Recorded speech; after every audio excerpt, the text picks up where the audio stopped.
Hey, my name is Jeremy Dixon from Elevate Clients Inc. And in this video, I'm going to go over exactly how we've been able to use cold email to close over $1 million worth of deals in the last 8 months for ourselves and our clients. I'm going to go over our exact workflow from start to finish.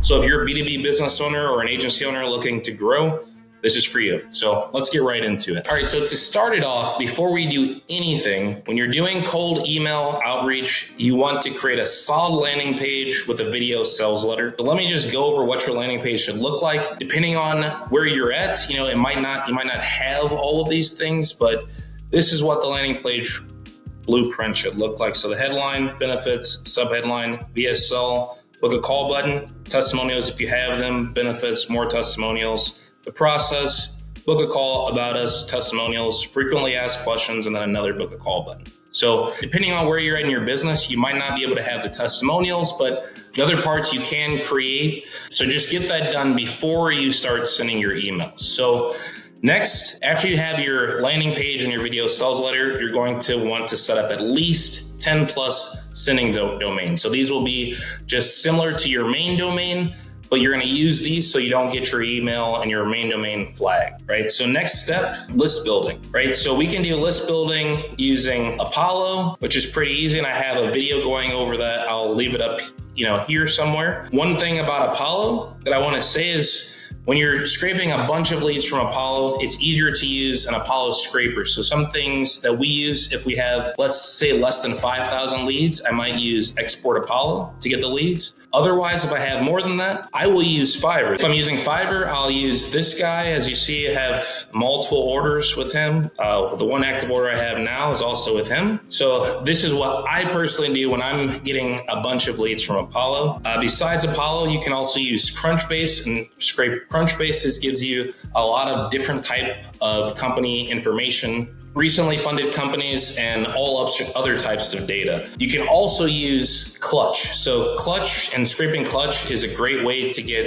as you can see, there's many different types of businesses that they have. So if you're looking for something specific, you can probably find it on Clutch. Just find somebody to scrape it for you. You can even find somebody to do that on Fiverr.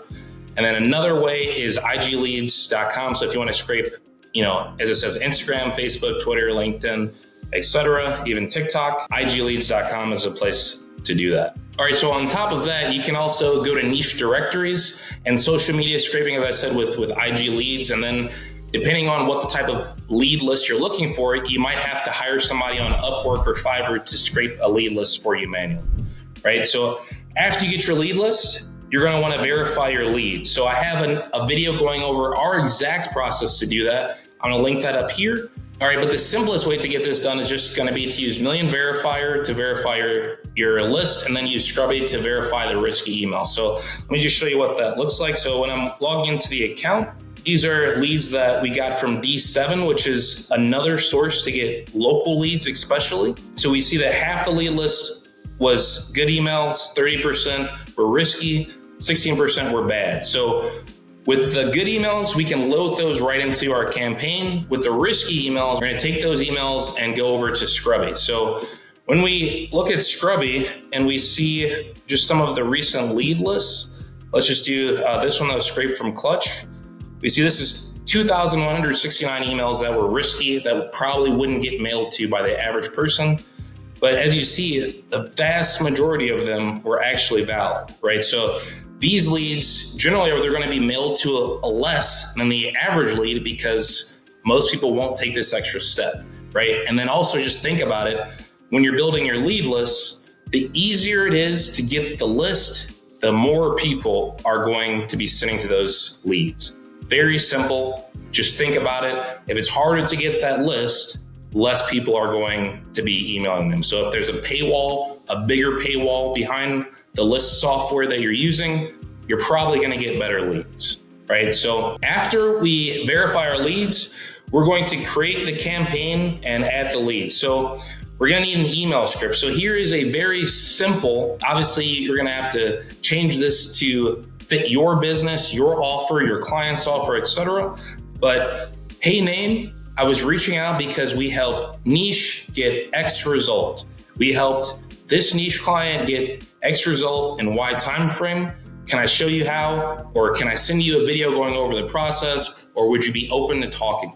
So what we found is that the simpler the email can be, the better. You don't need to send 5 to 10 paragraphs in your email trying to convince somebody and tell them everything about your product. You just need to tell them, I can get you this result. Are you open to even seeing how I could do it or seeing about my process? If they're not, move on, right? So, and another thing that you're going to want to add to your emails is spin tags. That's very important. Just if you send the same email over and over and over to every single lead that you have, and the only thing you're changing is the name in the email, you're going to get marked as spam a lot quicker than if you're using spin tags, which will dynamically change what the email looks like, as it's being sent out. So to do that, you can either do it manually, just going in and adding different variations of what the email could look like. You can also use Spin Tags Baby, which I'll leave the link to under this video. It's just a ChatGPT bot that will add spin tags to your email. So now that we have everything set up, we have our first email going out. Now we're going to start getting responses back to our email. So generally, there's only a few type of responses you're going to get: positive reply, no reply, a negative reply, or an out of office, right? So if you get a negative reply, the next step is just to move that lead over to the do not contact list and don't bother them again. If you get no reply, that lead's just going to continue on in your email sequence until they either respond positively, or if they never reply to your email, you just add them to the next batch when you restart your campaign. If they do respond positively, either in the follow-up sequence here or in the first email, then you can send them some type of sales asset, maybe some personalized video, and as well as your calendar link. If you get a response back that they're out of office, you can either add an out of office subsequence that will follow up with them at a later on time, or you can just add them to the follow-up sequence later when you restart your campaign. And the same thing, if you get a negative reply, just add them to the do not contact list. If they don't reply after you follow up, when they're back in office, then same thing, add them to the follow-up sequence. And then if they still don't reply, just relaunch them in the next campaign, right? So if they do reply positively, which is what we're all here for, then you're going to send over your sales asset and a calendar link. So the sales asset, that could be a pre-made video, that could be a custom video going over,